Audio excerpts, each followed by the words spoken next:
back to Mind Tools for Kids. I hope you guys are doing great. I'm going to be doing a few little videos and tutorials for you guys, and this week I've made this little DIY. I like to call it the breathing chain. So really, you can use it for all different purposes. What I like to do is take a deep breath in for each bead. You can also use this as a fiddle toy, and whenever you're like in an extreme mood, you can also use this to calm yourself down. All you need to make this simple and easy DIY is a nice coloured pipe cleaner. Here I have some white, and then you can just get some lovely coloured beads.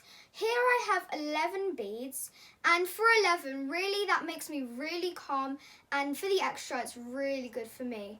You can use as many or as little as you like. Thank you guys so much for watching. Please subscribe and like down below, and share this video with your friends.